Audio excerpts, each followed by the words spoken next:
YouTube.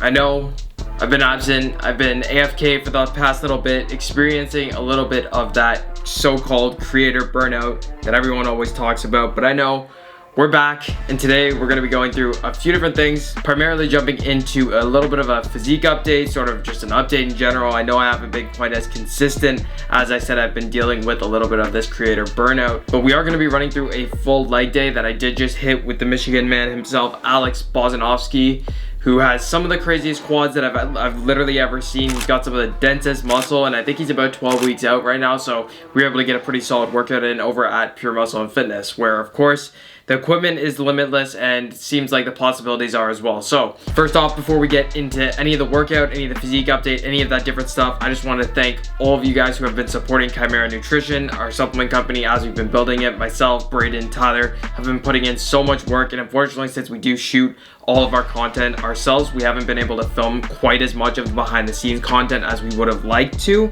That being said, I can tell you guys with all certainty that it's literally been all hands on deck with regards to customer service, getting orders fulfilled, formulating new flavors, new products, and now getting restocked as fast as possible since our pre-workout is now sold out. The pump is still available in limited quantity, so if you guys want to check that out, I'll leave a link in the description down below. But before we even get into any of the video, I just want to thank you guys for the tremendous amount of support with the company. It's been absolutely insane. We're going to continue to grow the business, grow the brand, and then grow the community as well at the same time. Now, the reason you likely clicked on the video, figured I'd give you guys a little bit of a physique update and then start rolling into the clips of our leg training with Alex Bozinovski. I actually found a new pose, so I no longer have to only hit most musculars. I know you guys love how much I hit most musculars. I've been working on my vacuums, and then I've also been trying to bring up my back quite a fair amount. I am still lacking a lot of that lower lat thickness, so I have been throwing in a lot of lat pull downs in general, as well as 3/4 deadlifts, specifically the old school Nautilus extreme pull down. That's my absolute favorite, the one that rotates and pulls right down into your lower lat. I always start my back days right as soon as I finish my heavy compound movement, which has been 3/4 deadlifts. I'll jump right into that lat pull down movement, just so I can start developing that lower lat thickness that I really want. Anyways, that's enough talking and showing my current physique. We'll get into the training, the leg day that I did do with Alex Bozinovski, who I said is absolutely ridiculous. His quads are insane, and his technique, his form is absolutely impeccable. With most of my training, regardless of the muscle group that I'm hitting, I'll usually start with my most taxing, most internally stabilized movements when I have the most energy and I have the most focus. And then as I progress through my workout, I work to things that are a little bit more externally stabilized, where I don't have to focus quite as much and I can just keep my output high. So for example, with my back day, I'm gonna start with a 3/4 deadlift. And for a chest day, I may start with an incline dumbbell press, an incline bench press, whatever the heaviest, most taxing movement is gonna be. Since my knees have been aching a little bit though, on this leg day, we decided to do a little bit of leg extension, supersetted with a lying leg curl. Now the lying leg curl does involve a little bit more internal stabilization, but the leg extension itself allows you to really just focus on flushing blood into your quads, getting your heart rate up before you jump into any heavy movements, which we'll get into in a second. Now this particular machine is the prime leg extension, so essentially what it does is allow you to load different portions of the movement, whether it's the beginning middle range,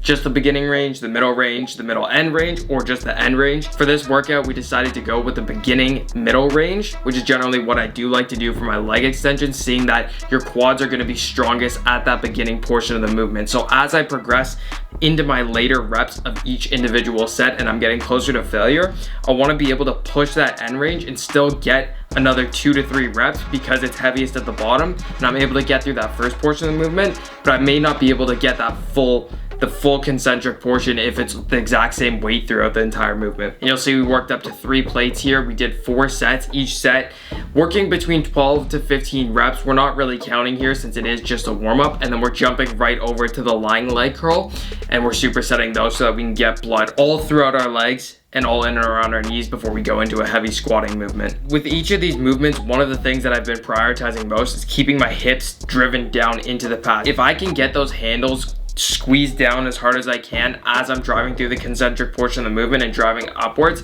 that's going to put me in the best position where I'm able to just focus on only squeezing through my quads, and I don't have to focus on bracing my core or my hips shooting up off of the pad. Same thing goes with the lying leg curl. The moment that your lumbar spine begins to bend, it takes a lot of the tension off of your hamstring. So what we want to focus on is anchoring those two things, whether it's your knee or your hip, and then only moving from that arm. Right after that, I've been keeping my leg days extremely simple. I've basically been doing four primary movements, and that's what I've been doing with a lot of my training recently, is focusing in on 3 to 4 exercises and just going absolutely ridiculous on those and trying to progressively overload those movements. We jumped into a hack squat and we started with 3 plates. This was just a warm-up set, and my warm-up sets they're nowhere near failure.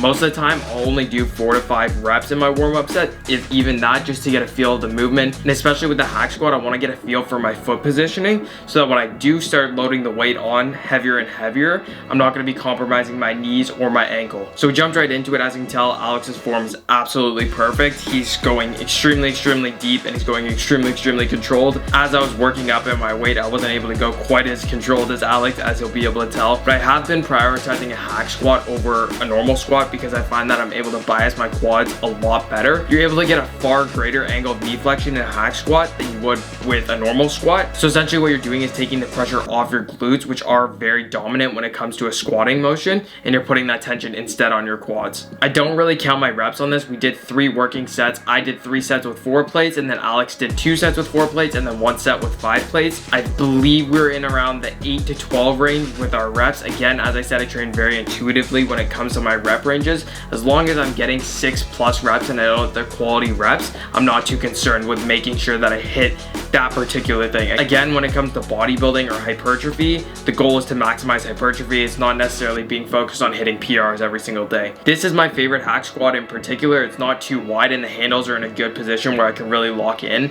I'm a little bit more narrow, a lot more narrow than Alex is, so he may be able to use a hack squat that is a little bit wider, but since my clavicle isn't extremely wide, nor is my torso or my frame in general, I just like having a compact machine that allows me to just stay nice and tight, engage my lats, and I can really just drive output.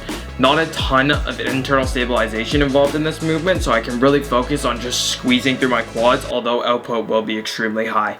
With almost all my recent leg days, these are the main movements that I've been doing, that I've been trying to progressively overload: my hack squat and my RDLs.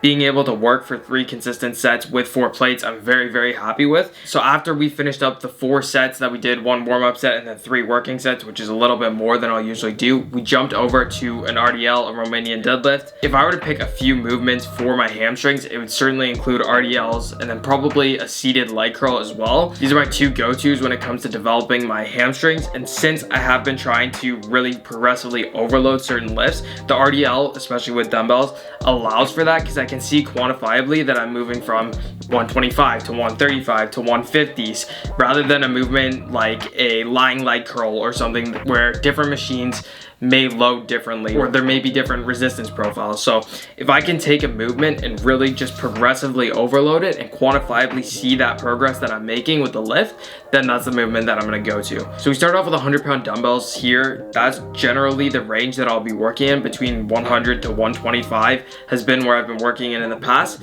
but today I got up to 150s, which I believe is the heaviest I've gone. I think in my last workout I did 150s as well, but we did use the other dumbbells, the UMAX dumbbells, which feel a little bit easier than these dumbbells, to be fair. Again, I'm very intuitive with my rep counting. I just want to make sure that as I'm going through the movement, the tension is maintained on my hamstrings. So we started working up in the weight here. I went from 100s to 125s, and then from 125 straight to 150s, and then from 150s back down to 100 just for 1 burnout set. Only 2 of these sets are really working sets, and that's going to be my top set with 150 and then my back off set with the 100s, where I'm going to be working close to failure. The 150s was the main set that I was trying to go and push my reps as much as possible. So we finished up with RDLs. We only did 4 sets there, and then right after that we jumped into a seated leg curl, a very externally stabilized movement where I can just drive output as much as possible. And then we supersetted that with a movement that I learned from Dr. Jordan Shallow when I trained with him, which is a front foot elevated, rear foot elevated Bulgarian split squat. This is a new movement for Alex, but essentially what we're doing is loading into the back quad almost as if we're performing an extension.